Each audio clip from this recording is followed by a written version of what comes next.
I am part-timing in an IT company that is very close-knit.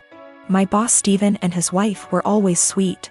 It was my first month and it was my boss's birthday week. So he and wife Melissa were kind enough to include me in this fancy dinner they were taking everyone to.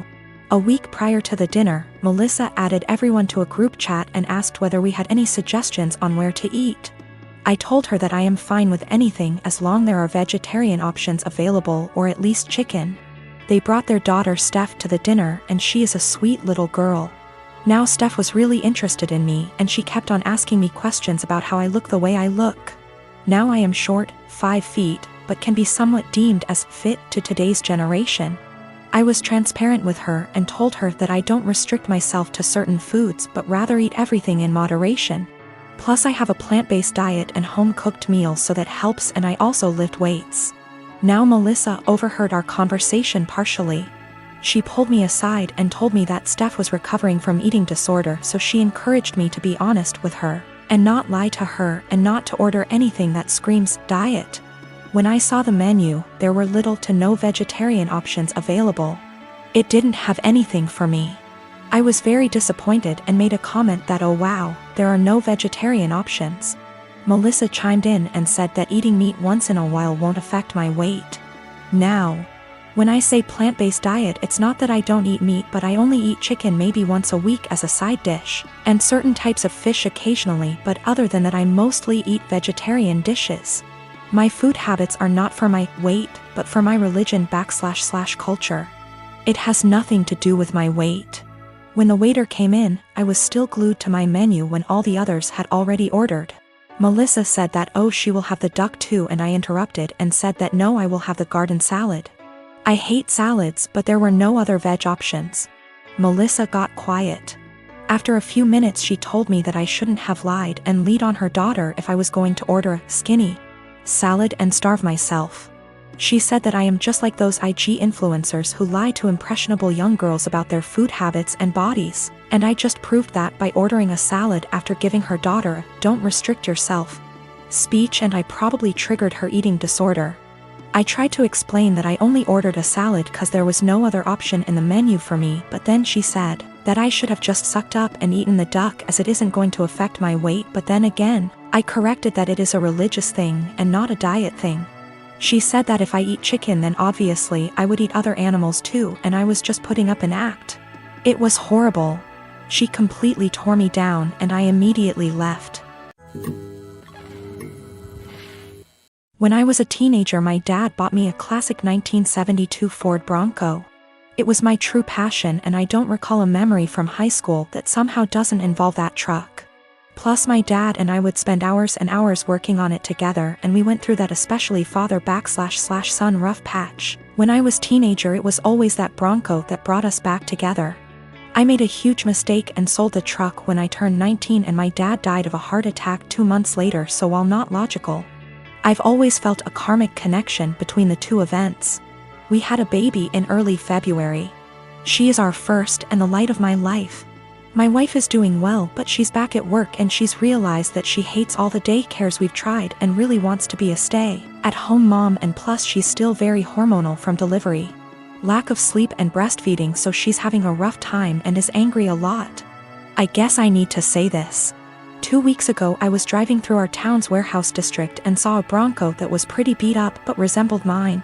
I stopped just for nostalgia's sake and the owner came out and let me take a look inside. My dad and I had glued a wheat penny under the dash as sort of security measure, so I just sort of checked, and goddamned if it wasn't my Bronco. I asked him if he'd ever consider selling it. He said actually someone was on I-25 as we spoke from Colorado to buy it for $21,000. I freaked out and asked him if I could buy it right then and there for $23,000. He said if I could come up with the cash, yes. I had been procrastinating setting up a 529, so I had $12,000 in savings that my wife's parents had given us. I maxed out my credit card to Venmo and my mom bought down a check for $4,000 and I drove away in my old car. It was like a dream come true. Like a literal dream come true. It needs a lot of work I can't afford right now, but it's mine. Like in my driveway, mine. Again. I can't even describe what a joy this is. My wife and her parents are furious with me. They feel I was deceptive, that a real man would have sacrificed anything and everything so my wife could go stay at home with his kids, and that's setting aside that they gave us the money for a college fund. My point is my daughter is only 6 months old, we have 18 years to set up a college fund of her. But this Bronco means everything to me, and if I wouldn't have acted it would have been gone forever. Now it can be that same connection between me and my kids. To me it's the literal meaning of happiness.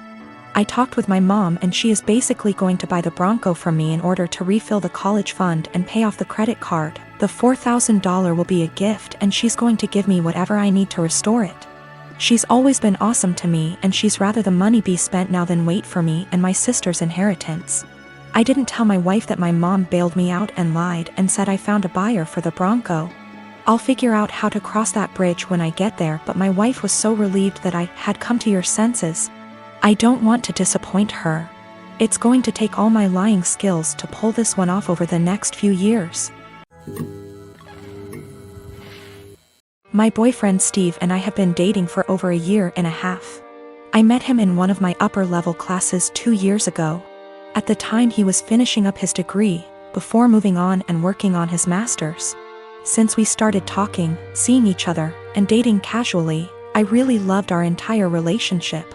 Steve and I had a lot of similar interests, which included traveling.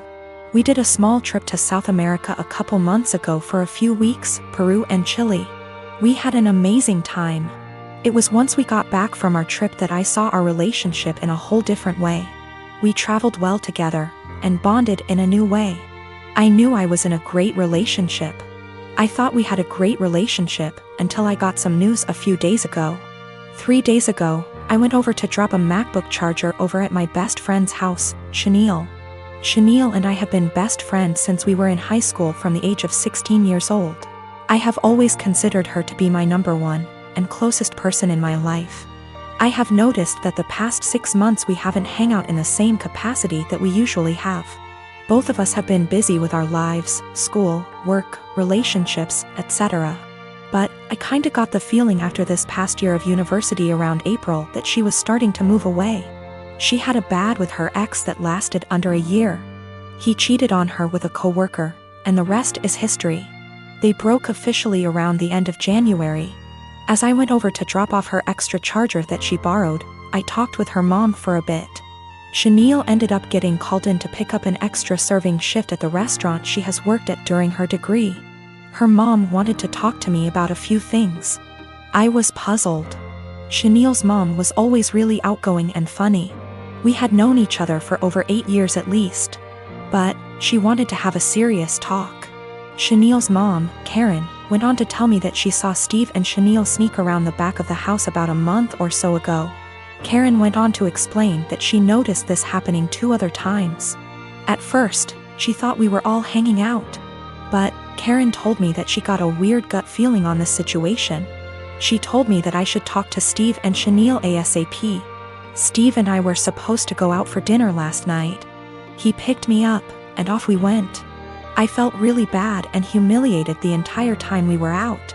We ate dinner, had a couple drinks, but we didn't talk much. Steve kept asking me all night what was the matter. I told him nothing. Finally, when we got back to my place, we sat in my room and I asked him, and told him what Chenille's mom, Karen, is told me. He didn't answer. In fact, he went pale white. That gave me the answer I needed. I broke down and Steve tried to comfort me. I didn't want him touching me. I didn't even want to hear it. I told him to leave, but I basically had to force him to leave. I tried calling Chenille and texted her that I needed to talk to her. I got no response. Not one. Basically, 2 of the closest people I have had in my life betrayed me. This is so terrible and I feel so bad. I have like no one right now. A while back, my brother married a woman who had an 11-year-old son named Billy. A year later my sister-in-law gave birth to a little girl. 2 years later, she gave birth to a boy. Billy, who was 14 by this time, was treated like an outsider. My sister-in-law and brother saw him as a burden who spoiled their picture-perfect family. If you asked my sister-in-law how many kids she had, she would say 2. Billy started acting out. He got involved with a bad group of kids and started getting into trouble. He started failing all of his classes. He eventually got into drugs and was suspended from school. My brother and sister-in-law were fed up with him. I asked my brother if Billy could spend the summer with me and my husband. We have a hobby farm and I thought maybe getting away from his life for a while could help him some. Well, they were more than happy to get rid of him, my SIL's words. It was kind of rough the first few weeks. He had a lot of anger issues. But my husband kept his hands and mind busy doing work on the farm. And we both made sure that he knew he was loved and wanted.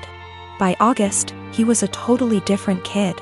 He wanted to keep living with us, but my sister-in-law insisted that he come home. After 2 months, he went back to his old ways due to his parents' indifference. They ended up sending him back to us and he lived with us throughout high school. He ended up being an A/B student and kept with a really great group of kids. He got involved in baseball and got a scholarship to a local university. He's 22 now and is in his last year of school. He's engaged to a really great girl. When he was 16, he started calling me mom and he started calling my husband pops. He never really had much to do with his mom and he had nothing to do with my brother. He saw them on holidays when the whole family came over. His mom has tried to have a relationship with him the past few years, but he has avoided her. On Christmas, sister-in-law was over and for whatever reason, she opened my desk drawer and found a birthday card from Billy where he said, "To the best mom ever. Thanks for loving me and giving me a chance." She was devastated. She ended up texting Billy, confronted him and asked him if she would be presented as mother of the groom at his wedding. He told her that he no longer considered her his mom and wasn't even sure if he wanted her at the wedding at all. My sister-in-law is now insisting that I make it clear to Billy that I am not his mother and that he is not to refer to me as such. My brother is also very upset with me. Even my parents are pressuring me to do what sister-in-law wants for the sake of peace. Honestly, I consider Billy to be my son. I count him in with all of my children. I feel like telling Billy not to present me as mother of the groom could possibly be misinterpreted as me saying that I don't feel like he's my son and I don't even want to take a chance of that happening.